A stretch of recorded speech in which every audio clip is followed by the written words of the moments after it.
টোটো চালিয়ে অভিনব উপায়ে প্রচার করলেন জয়নগর লোকসভা কেন্দ্রের বিজেপি প্রার্থী অশোক কান্ডারি। 1 জুন জয়নগর লোকসভা কেন্দ্রে ভোট, আর এই লোকসভা ভোটের প্রচারে জোর কদমে এগিয়ে চলেছেন বিভিন্ন রাজনৈতিক দলের প্রার্থী সহ দলীয় কর্মীরা।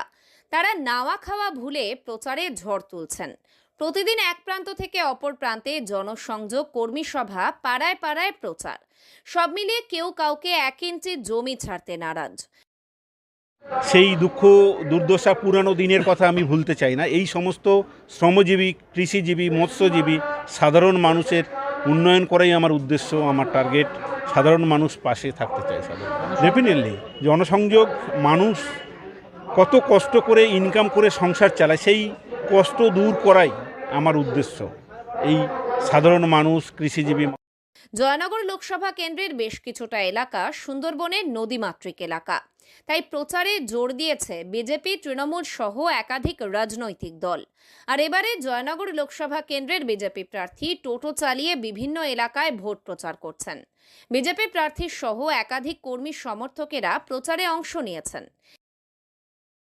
100% আশাবাদী মানুষ চাইছে, ভোট দিয়ে জেতাতে চাইছে। জানেন, কয়েকদিন আগে উনি প্রতিবাদে গর্জে উঠেছেন, কারণ সাধারণ মানুষদের খাবার জল দিতে পারেন। যে সাংসদ 10 বছর ছিলেন, সাধারণ মানুষের জলের ব্যবস্থা করতে পারেনি, তিনি কি উন্নয়ন করবেন? তিনি কি ডেভেলপমেন্ট করেন? 10 বছরে কি গোসাবার দ্বীপগুলোর মধ্যে কোনো ব্রিজের কানেকশন করেছেন? কোনো ট্রেনের সম্প্রসারণ করেছেন?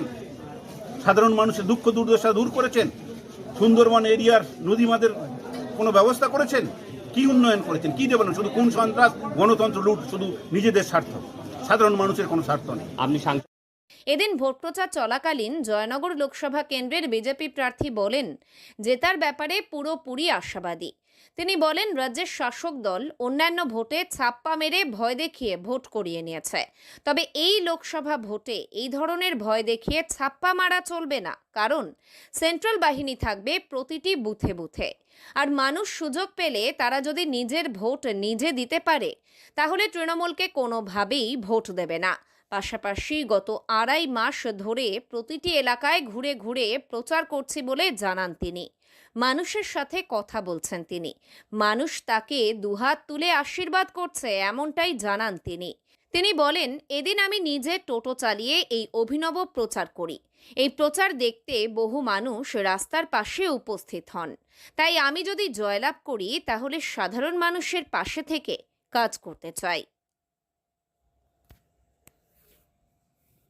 দক্ষিণ 24 পরগনা থেকে সুমন সাহার রিপোর্ট, লোকাল 18 বাংলা।